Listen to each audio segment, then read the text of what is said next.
You're listening to 1 minute and 43 seconds, a true Unsolved Mysteries podcast.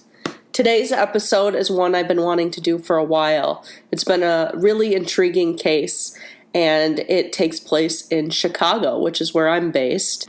It's a baffling one, and I've asked longtime guest Joanne to join me in discussing it. But before we get into the case today, I wanted to share something else with you. Since you're here, I know you already love Unsolved Mysteries. So that's why I think you need to check out The Trail Went Cold, a true crime podcast by Robin Warder. Hello everyone, this is Robin Warder, host of the true crime podcast, The Trail Went Cold. If you grew up watching the classic television show Unsolved Mysteries, then this is the podcast for you. Each week, I profile a new unsolved murder or missing persons case and share all the baffling details. Afterward, I provide my own personal analysis and theories about what might have happened. This is a show for true crime buffs who are fascinated by cold cases and love to discuss them and pick them apart in an attempt to figure out the truth. So be sure to check out our podcast to learn about some truly bizarre unsolved mysteries where the trail went cold.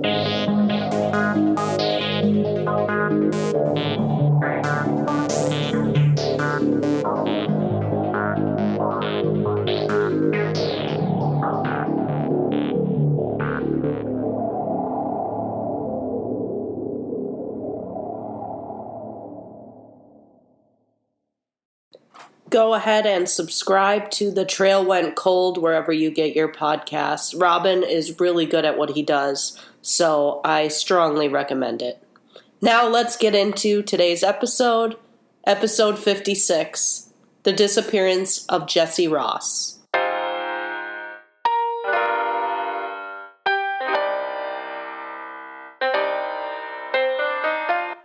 Okay, well, I'm going to start off this episode with a quote. Oh, whoa, okay. And the quote is, "When you lose someone you love, when they pass on, you grieve and then you move on with your life.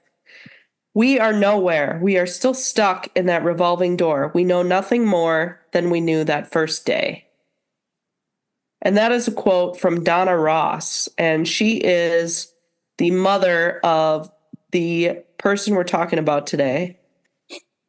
His name is Jesse Ross, and he's been missing since 2006.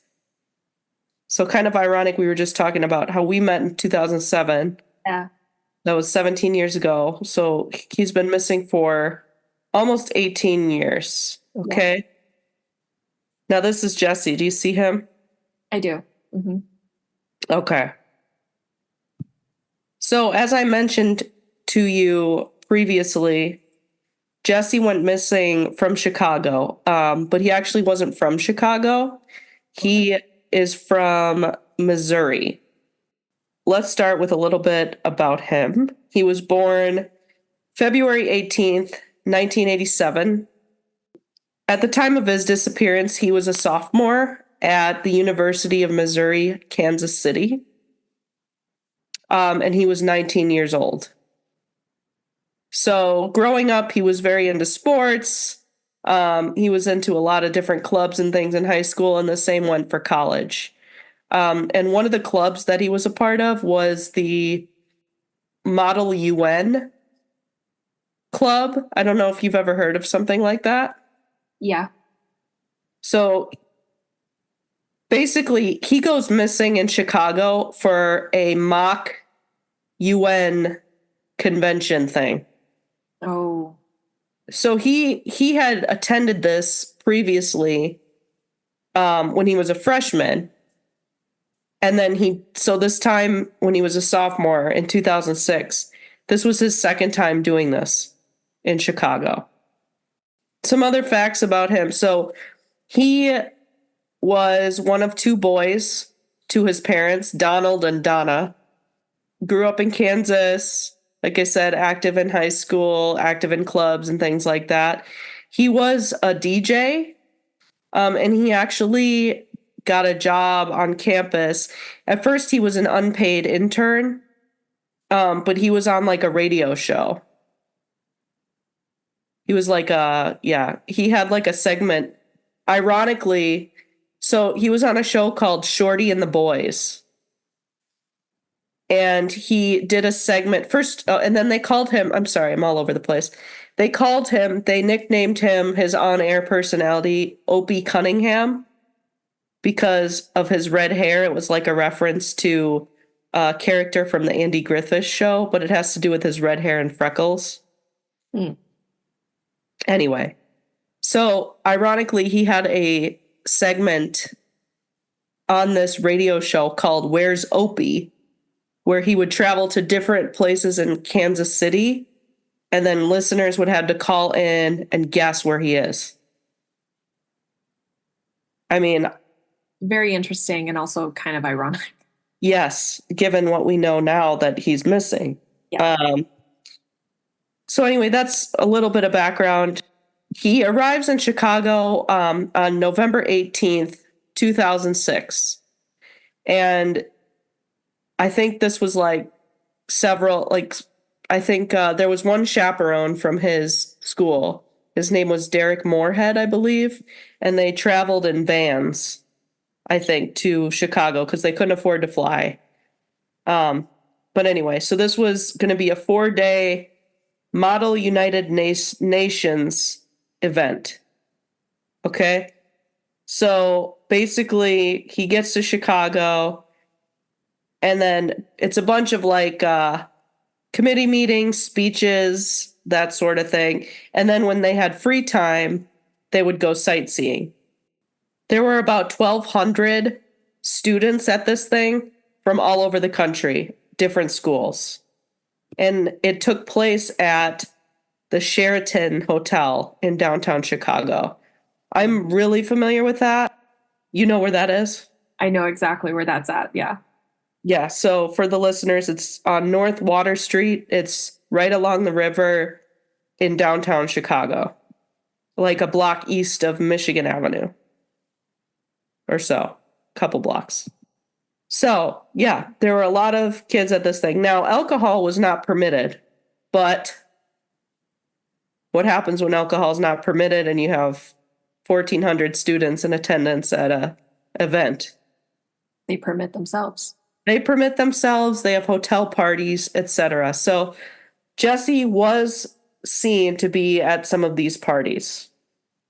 And he was actually, so from what I understand, some of the students were staying at, and I can pull up a map. So from what I understand, these meetings for this mock UN thing were taking place at the Sheraton Hotel. But there was another hotel called the 4 Points Sheraton.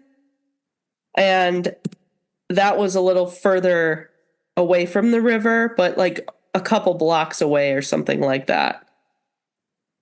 And I don't think it actually exists anymore. Here's the map I wanted to show you.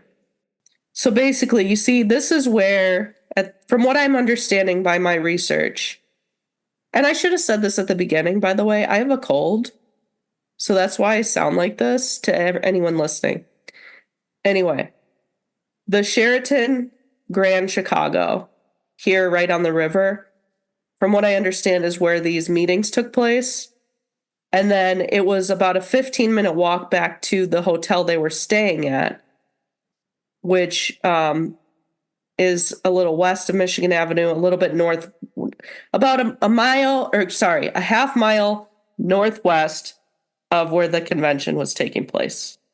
So the night that Jesse goes missing, it was basically the final night in Chicago before they were supposed to go back the next day. And there was a dance that was like put on by the the convention that he went to with some of his friends. In addition to that dance, he was drinking before and after in various like hotel parties. And then later in the night, there was a mock emergency meeting for this event. And I guess they knew this was going to happen. It was like a scheduled thing, but it was like a mock thing that they were doing. So they had to be back at this the Sheraton hotel for this. You following? Yep. Okay. So this was about 1 a.m. Some sources say it was like 2:30, but I think what happened is, yeah, let me get to that. So it was like 1 a.m. They go to this emergency security council session. Basically, the session was like a mock session for when basically delegates from the UN were debating how to respond to Iraq invading Kuwait. At some point during this mock session, I think it was during a break, sometime between 2 and 2:30 in the morning, Jesse gets up for this break and he leaves. He leaves the conference room. And the last image that was ever captured of him was on a surveillance camera outside in the hallway, which I'll show you that. So you can see in this surveillance, for people listening, he's wearing jeans, a green like hooded sweatshirt, and he has a Gatorade bottle in his right hand, which some have speculated may have been mixed with, or may have been some kind of alcoholic beverage, because he was drinking that night. Yeah, I was wondering about that because how I cannot tell from this image that it's Gatorade. Yeah, I don't know. I don't know if people saw him carrying it and that's how they know it's Gatorade. That's just what I've seen it reported as. Okay. Basically, that image is the last time Jesse was ever seen. Okay? Now, fast forward to the next day when the students are getting ready to go back, right? So their supervisor or whatever, this guy, Derek Moorhead, basically, okay, so Jesse was staying, he was sharing his room with another student, a friend of his by the name of Ralph. And Ralph got home from the emergency, mock meeting thing at like, again, reports are different, but some people say like between 5 and 6 a.m. he got back. And he basically went into the hotel room and went right to sleep. And he thought Jesse was in his bed because it just looked like he was in the dark. But the next day when it was light out, he realized that what he had seen was just a pile of clothes on Jesse's bed, and Jesse wasn't actually there. So they thought that maybe Jesse had crashed in another person's room because people were sort of partying and hanging out. So nobody made a big deal about it until it became time that they needed to go. So this supervisor guy, he tells Ralph, who's his roommate for that week, that just go ahead and like pack up his stuff. So when we find him, we can get out of here, thinking maybe he was just drinking and that's what happened. So surveillance cameras, basically there were there was no surveillance of Jesse leaving the hotel. But they say if he left via the south side, there were no cameras on that side. And then when you walk out on that side, you walk out onto this like walkway, like right along the river. Mm. So they theorized that he may have exited that way. And I think there's actually a documentary about this case that I watched a couple days ago to get ready for this. It's called When I Last Saw Jesse. And there was one guy that recalled seeing Jesse after he had left the convention. And he mentioned to that guy he was going to go out and get some fresh air. So that's kind of interesting. So that guy, I think, said he seemed a little intoxicated. But there's other people that were at the the convention that said he didn't seem like he was too inebriated, right? But I don't know. Could take that with a grain of salt, I guess. Yeah. Yeah, because, the people who were with him during the mock UN, I mean, they were probably all partying too. So they were probably also pretty drunk. So how would they be able to tell? Yeah, it's one of those things like, and some people are just really good at like hiding that, or they don't act in a certain way. Some people just get quiet or whatever, right? So they definitely know that he was drinking. Yeah. So, yeah. Anyway, so basically they cannot find Jesse. When it was time to go home, eventually, I think this supervisor guy, he called Jesse's dad, who they were expecting Jesse to call, because he said he was basically calling them every day to check in and let them know how things were going. And so when they got this call, they thought it was him, but it turned out to be the supervisor guy saying, "I can't find your son." Eventually, police were called, and the group went home without Jesse, but this guy, the supervisor guy, stayed in Chicago to find him. So the police don't find anything unusual in his hotel room. No activity on his credit cards. His cell phone went dead shortly after he was last seen, and there were no unusual calls made that they were able to find. So you mentioned two different hotels that students were staying at. Which one was he staying at? So my understanding was the students were staying at the Four Points Sheridan, which was the one that was further inland. Yeah. And the convention itself, like the meetings were taking place on this one on the river. Oh. So that's an interesting point. If he were heading back to his hotel, he would have been going the opposite way of the river. But it sounds like, from what people are saying, it would have had to be this exit along the river that he took if he wasn't picked up on surveillance. Yeah. And the picture that you showed, Mm-hmm. what was that? I know that was in the hotel, but where in the hotel was that?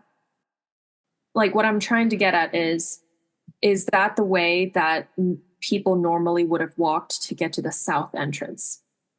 Or tipsy or whatever, and you're trying to get out for fresh air, you're going to get to like whatever the closest entrance is. It wouldn't even matter which one you would end up on.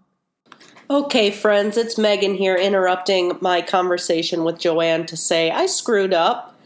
I was looking at the surveillance video of Jesse leaving the Four Points. That happened at about 1:45 in the morning. So this is when he was leaving his hotel to go to the Sheraton on the river for the mock emergency meeting. I mistakenly assumed this was the last image of Jesse leaving the UN meeting, but I was incorrect. I realized that later here in the conversation, but I wanted to throw this in there just so you all knew, and that it would hopefully not be too confusing going forward here with our discussion. Okay, back to the talk. Yeah, that's a good point. I think so. This surveillance image was taken just as he was leaving the ballroom, which is where the meeting was taking place. Oh, okay. So it wouldn't have indicated which direction he was going. It was just right outside the room itself. Exactly. And it appears to be like a still image. Here's more details on that. So he walked out of the ballroom. He went down an escalator towards the hotel's lower level. This is, by the way, this is an article from washdiplomat.com. The hotel has security cameras at all of his exits, except for the ones on the south side of the property which are the ones along the river. Mhm. So it's pretty likely that he went out, given that he went down that escalator, that he went out towards where the river was. I would agree with that. Yeah. Now, a controversial point in this case is everybody's mind goes to he fell in the river because he was drunk. Mm-hmm. Well, there was a 4-foot tall iron security barrier that ran along the length of the entire walkway. So in order to fall into the river, he would have had to actively been climbing over it. It wasn't such that you could just wander too far and fall in. Like you'd actually have to try. Even in 2000 and what is it? 2007, 2006. 2006. I don't remember what was happening in 2006 in Chicago. You know what? Say that again. I don't remember whether like what that was like in Chicago then, to be honest. Yeah, So- same. Because I wasn't here or I wasn't there. But that's what I read. So basically, there was this barrier. The police think that the most likely thing that happened to him is that he fell into the river. Uh-huh. But his parents don't believe that. I've also heard it said that, when you fall into a river, your body usually turns up. Yeah. You know what I mean? It may not be immediately, but eventually it shows up. And now I forget exactly how long after the disappearance that they did this, but they did an underwater search. Mm. They did like an extensive underwater search in the river, but they were unable to find anything. So they didn't find a shoe of his or that green jacket or sweatshirt hooded thing that he was wearing or anything like that. Nothing. They found no trace of him. I have a quote here from the investigating police officer. His name was Mike Roth. And he became a detective actually the same year that Jesse went missing. And he was assigned Jesse's case. And so he talks about the river. He says, quote, "The river is a nasty environment. There are cars in there, debris, branches, you name it. It used to be a dumping ground. It's dark and murky, and there are all kinds of chemicals. Some bodies come up to the surface within a day, but others come up months later. There is no rule." And this article goes on to say, they did a search of the river back when this happened, or when he disappeared, and they weren't able to find anything. But 10 years later, or actually 7 years later, they ordered another sort of search because the technology, I guess, has improved. The sonar equipment that they had was better. So this detective guy was like, had his team search it again, and nothing came up then either. Really? Yeah. So that's been like one of the main theories in this case is that because this has happened a lot, like it's sort of crazy how often it's happened where guy gets drunk. It's usually a male, right? Male, college age, young guy goes out drinking and ends up in a body of water. You haven't heard that? Like Listeners, in Joanne's Chicago? making a face. In general. And the theory is, you're out to drink, you want fresh air, you need to pee or whatever, you go down by the river and somehow fall in. I don't know, man. It's weird, but it has happened. Not just in Chicago, but in generally speaking, where somebody ends up in the river or in a body of water. So, But yeah, they found no trace of him. Huh. Okay. I mentioned earlier that Jesse was a DJ, right? So basically, he was a radio guy, he was a DJ, and he actually brought some CDs of his work, I guess. Oh. Uh-huh. And they were listening to them in the van on the way to Chicago. And he was telling people he wanted to share these CDs with radio stations in Chicago in hopes like he could get a job or something. So one interesting thing I picked up from the documentary is that when they searched his room, allegedly they did not find these CDs. So another theory is, did he take these CDs and leave the hotel that night with the thought to deliver them somewhere? But there's some problems with that in my mind. I think it's interesting they didn't find them. Yeah, me too. But Well, I mean, it seemed like they were pretty important to him, so he probably had it on him. Like they were probably in his pockets. really, you think? though? I don't know. Like, just because it's important to me doesn't mean I'm going to put it in my pocket and carry it everywhere. I don't know. I And think also, go ahead. I mean, yeah, I know. I only say that because he was kind of taking it as I'm going to show these to, whoever in Chicago, hoping that I can get a job out there with it. So he doesn't use it. Right? Like he probably thinks that it's safer with him than, Okay. Anywhere else. Yeah, I could see that. I can't imagine. Well, I mean, I guess could it have been in one of the vans? Whatever van that, because if they were listening to it, could it have been in the van still? Oh, no, I mean, I don't think they were recovered. Oh, okay. Like it wasn't just like it wasn't in the room. It never turned up. I believe so.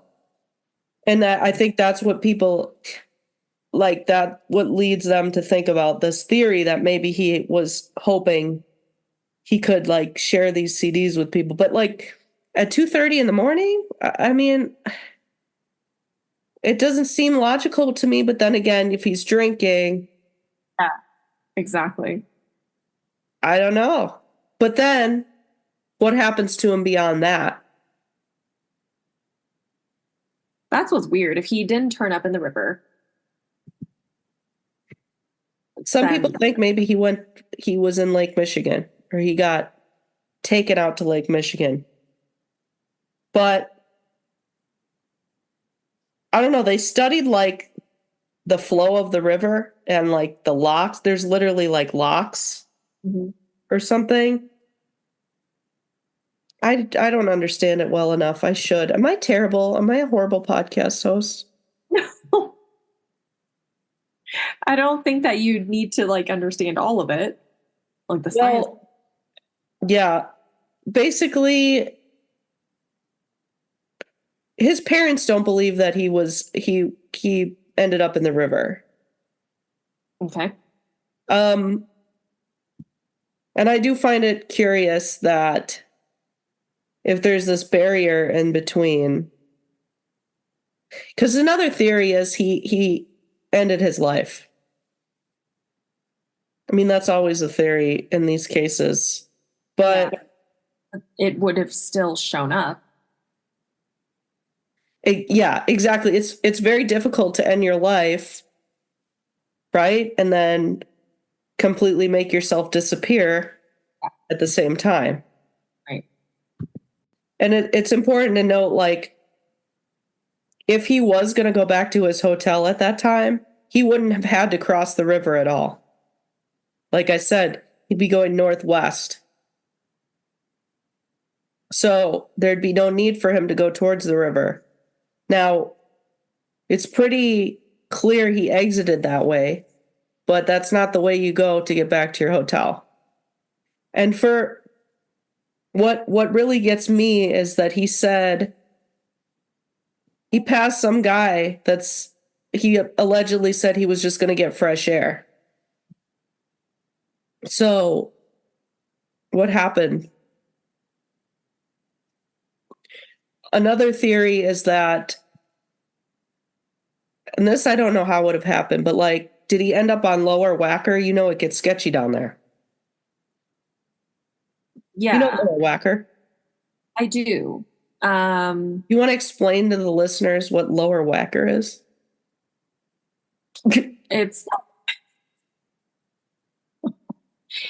It's like, it's not underground, but it is under the it's under the main part of the city, but it basically splits so that drivers can go to separate places from, a part of Chicago, like downtown Chicago. And Lower Wacker is dark. It's kind of like a tunnel, with lots of cars driving by, homeless people on the road, things of that sort. And did I say dark? So You did, but it's worth saying again. It's dark down there. yeah, it is. It's definitely sketch down there. It's creepy. It's creepy, right? Yeah, it is. It is creepy. But I mean, that's a bit of a ways, isn't it? Where he would be at to Lower Wacker? No, not necessarily. Okay. There are stairs around there, at least today. Yeah, I don't think it would, but you know what's interesting? One of the nights before his disappearance, he took one of his friends that he was there with to the Billy Goat Tavern. Do you know where that is? No, I have heard of it, but I don't know exactly where it's at. It's on Lower Wacker. Oh. So he obviously has been down there. It's a world famous, you've heard of it, right? Yeah, and but he's not of age. That's true. Well, he went there, I guess, to eat with one of his friends, right? It says it's 430 North Michigan Avenue, but it's literally down, like, you go to Michigan Avenue, which wasn't far from where he was. Mm-mm. And you go down the set of stairs, it's on the lower level. Yeah. It's really in a sketchy spot. It's like a famous place, but it's just like in a weird area. Yeah. But if he's going down there at that hour, why? Is he hungry? Is he trying to go back? Like, because another theory is that he was mugged and he was disposed of or something. Yeah. But if you were, where it still would have shown up somewhere, though. Well, there are surveillance cameras down there. I just don't know how exactly where and how many. Yeah. But one of the theories is that he could have ended up in a dumpster somewhere and the dumpster was disposed of.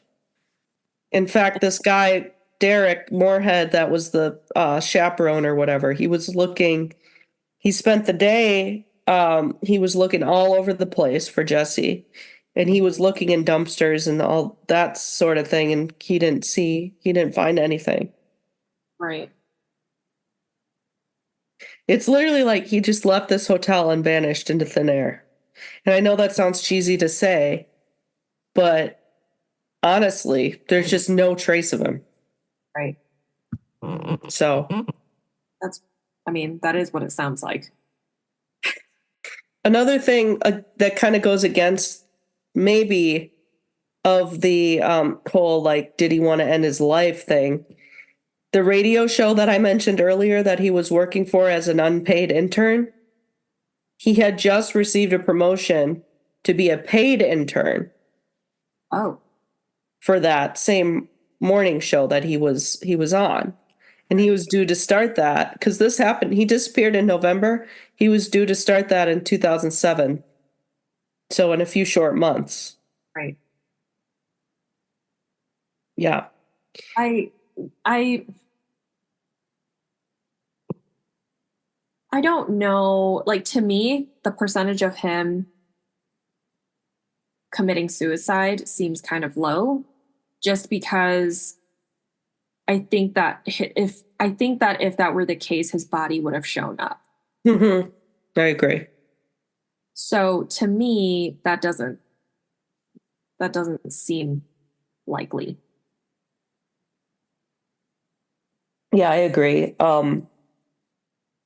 I think, and then, another theory, I just have to dismiss it. I mean, I have to mention it, but I really don't believe this. People always want to bring up that when someone goes missing, did they run away to start a new life? And I just find it, if somebody's going to do that, 2:30 in the morning after drinking all night doesn't seem like the way to do it. And it'd be so hard to do. You need money. You need an identity. And it's just like, why would he do that? There's nothing in his life that we know that Right. would make you think that that was a possibility, but I have to bring it up because you never know, right? But I mean, and that takes a lot of planning ahead. Right. And I mean, why would he was 19, 20, 19? He was 19, yes. Yeah. I mean, obviously I don't know, right? Because I didn't live his life, but it seems like he had things going for him. He's got an active life. He was getting promoted to become a paid intern at the time. He passionate and believed in his music, clearly from wanting to send his CDs off to someone to see how he can get a job with that kind of like a portfolio. Mm-hmm. He's a model UN, like that to me tells me that he was a pretty active student. Yeah. Well, very well said. Yeah. And so unless we hear other things from other people that was from his life that says otherwise, I don't really think that that's the case either. Like if someone came up and said, no, you know what?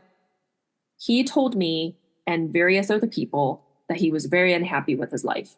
If we have heard of stories like that multiple times, then that's a different story. Mm-hmm. But that doesn't seem right to me. Yeah. Let's talk about another theory. And that's that Jesse died in the hotel and somebody's covering it up because everybody was drinking and they were scared to get in trouble. Mm. And so they disposed of him somehow. There's been some rumors that a lot of the students were quiet. They didn't really want to talk, but that's debated though, because some people say, so basically his father, Jesse's father, Don, he said that, let me just read, if I could, this quote from this article I referenced earlier, which of course I'll include in my sources, but it says Jesse's parents say that the other students who were there that night were reluctant to talk to them or to police after their son disappeared. Initially, they chalked this up to them being traumatized, but as the years have gone by, they wonder if perhaps someone knows something they haven't divulged about Jesse's disappearance. Don said that a few of the students told them that the university asked them not to talk to them or police. He said he felt the school was afraid of a lawsuit and mentioned that they wouldn't even accept a donation for a memorial scholarship fund they wanted to set up in Jesse's name. His father is quoted as saying, "It seemed like they didn't want any direct connection with us. But it's worth noting that a spokesperson for the university denied this. They denied saying that to the students they shouldn't talk, and all that. So I don't know what to make of that. I don't know if I buy it, especially because he was seen leaving, like, he was on his way out. Yeah, exactly. And if he told somebody who was out going to get fresh air, like, that doesn't really strike me as he died at the hotel party. And like, Yeah. and especially all those years ago, I feel like someone would come forward and be like it's underage drinking. I mean, covering up that just because you're afraid of getting in trouble for that. And the police, they made it pretty well known that, like, they don't give a shit. They don't give a shit. Right. And this, as far as this investigation goes, they're trying to get answers. Exactly. That's minor compared to what is actually going on. Right. Yes. I give a crap about that. And I could understand at the time being like you're like 19 years old, you're afraid like of getting in trouble at school, and so you don't want to say anything. But all these years later, I feel like if that happens, somebody would have talked. Yeah. Anonymously or what? I think so too. Was there a timestamp on that image that you were showing? Yes, there was. Let me just go back and grab it. I believe there was. Actually, I don't know if this is right because it says 0043:46, which means it would be 1:45. But that's not right. It was right. This is where I got confused. 0043. That would be midnight. Yeah, after midnight. 12:43, 46 seconds. Let's see. Okay, here we go. And who knows even if the thing was right. It just says, this article says, according to hotel surveillance footage, he walked out of the ballroom in the Sheraton Chicago Hotel and Towers, where the meeting was being held, during a break, sometime between 2 and 2:30 a.m., and vanished. So that, whatever image, I mean, that's either wrong or this is not a photo. Yeah, that It could be this is the last time he was seen on surveillance and not the actual time he left. But I got the sense it was, you know what I mean? Like, but I thought that image was of him essentially saying that this was what was captured of him on the break leaving. yes, that's what I got too. So that's what makes me think this timestamp is not accurate. Yeah, because the emergency meeting didn't even start until like 1. And so if he's on a break between 2 and 2:30, yeah, I'm not sure what's going on. it happened in November. Yep. So that's the thing. It was cold outside too. When do we have daylight saving? It's usually like what, September, October, you do an hour back. Yeah, an hour back. Yeah, because I wonder if it might have been also because daylight saving and maybe that camera isn't updated, or I mean, but back then I feel like you shouldn't have to manually update that. That should have just updated on its own. Oh, okay. According to this thing that I just quickly Googled, November 5th is when saving begins. So of 2006. So this was like 3 weeks after. Yeah, I don't know, man. Yeah, that's weird. That's really weird. But people's cameras can be screwed up. I mean, yeah, but it's a hotel camera.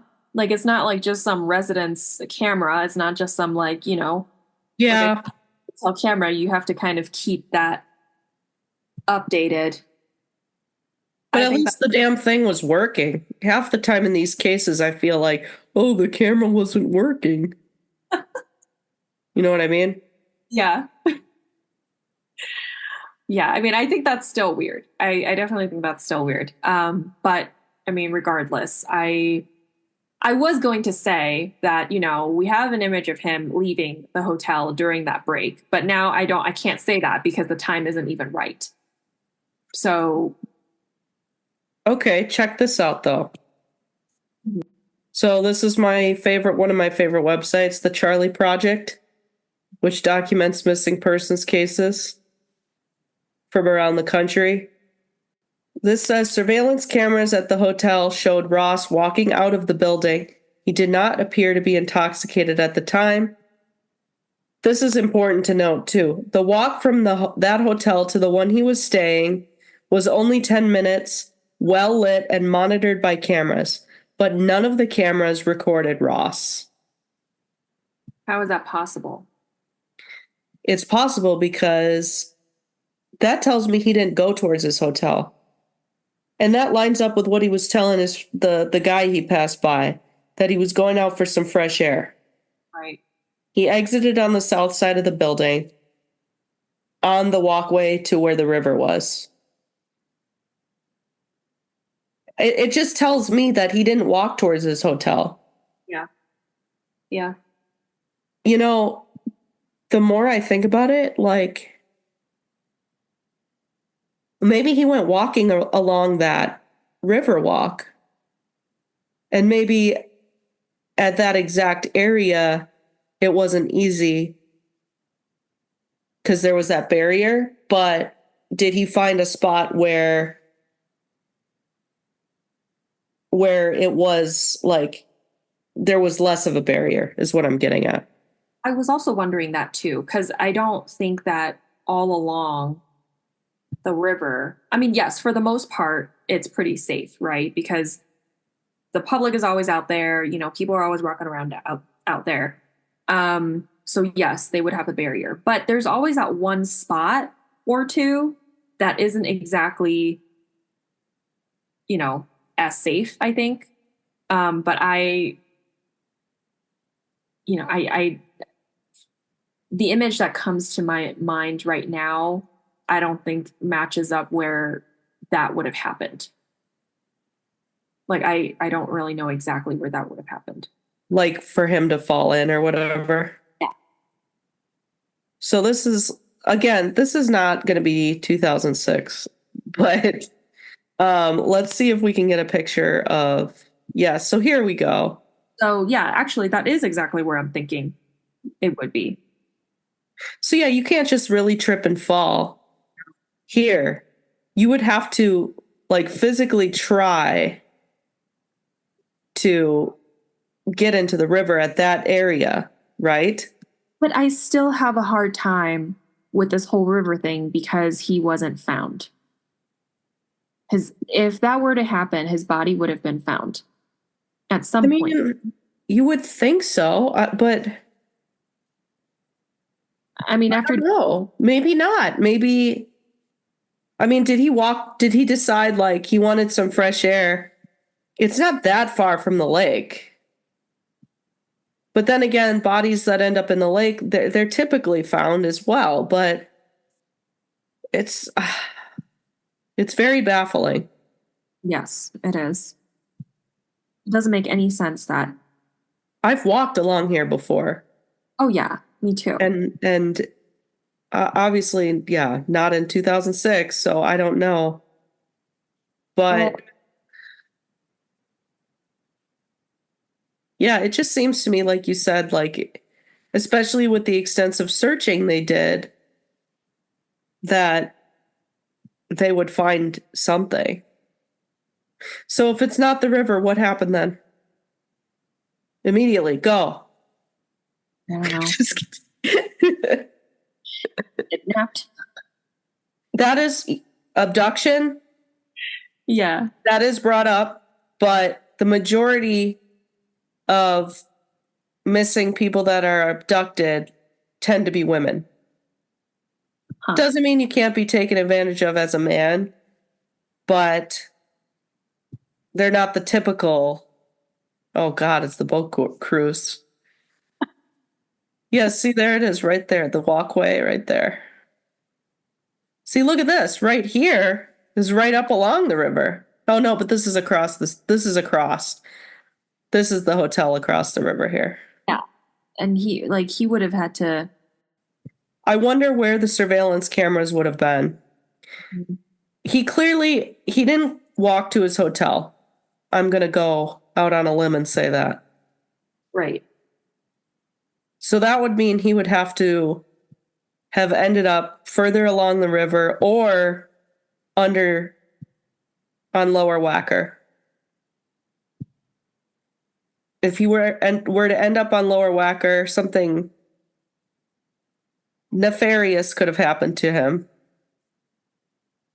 But still, it's a baffling case. I mean, okay. Lower Wacker is sketch. Mm-hmm. But for the most part, what is most sketch about Lower Wacker is homeless people at that hour, I think. Yeah. And to me, I don't know, am I naive to think this or say this? But what would they be able to do? Yeah. No, I don't think that's naive. And if that were the case, how is it that his body, like to me, if homeless people had done something, Mm-hmm. I don't think that they would have been what is the word I'm looking for? Meticulous. Yeah, exactly. Meticulous enough to cause this whole thing where like his body hasn't shown up or like No trace of him. exactly. Yeah, sloppier or something. But also, did they search Lower Wacker? Yes, I believe they did. Just the way that guy, I think it was Derek who said that, like, that certain exit or entrance is like dark, the way that it's lit up or not lit up and no cameras. Kind of makes me wonder why he left that way. Yeah, I don't know. He did say that it was the exit he and his friend Ralph always used when they were coming and going. I don't know why. I think maybe because it was a shortcut or something from where they were at. Yeah. Yeah, but what happened to him after he left is just crazy to think like somebody can just vanish like that. No. That was really, really crazy. Really. Also, to make things even more sad, the guy Ralph in the video, his friend that was giving some statements. Yeah. In 2010, 4 years after this, he was killed in a alcohol-related car crash. That is really sad. Very sad. And I feel really bad for Jesse's parents because they are obviously, yeah, they're still trying to figure out what happened. And I don't know if this is one where we'll ever have an answer. Unless somebody says something. But to me, it doesn't strike me as like any of the students being involved. It strikes me more of when he left that hotel, something happened to him. Yep. And the police say there's no evidence of foul play. But I feel like it has to be a foul play, or he ended up in that river or the lake somehow. Yep. I think that those are definitely more. I think that there's a higher chance of those being the result of, him drinking and, it being so late at night, all that, all of that. Yeah. So. Yeah.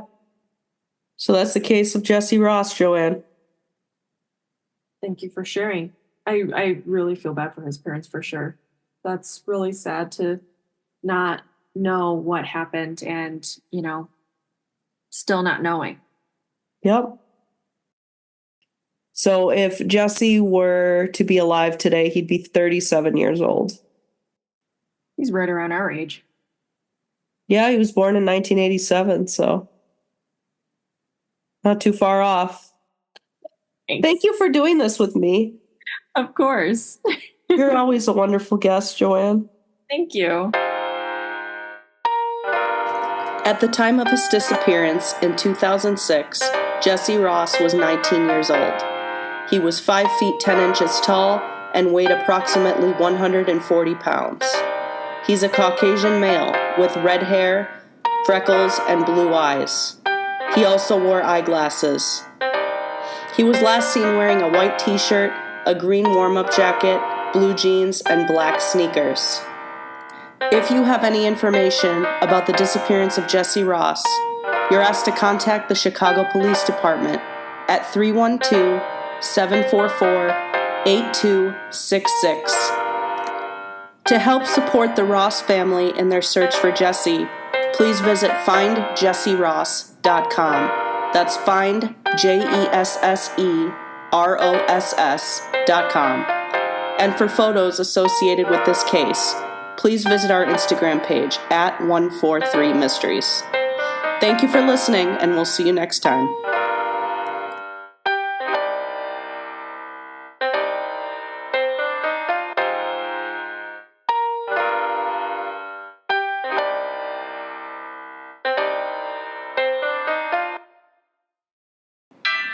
One minute and 43 seconds is dedicated to my number one fan.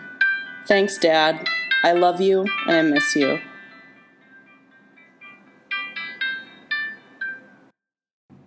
This podcast has been approved by Skipper the Cat. Right, Skippy?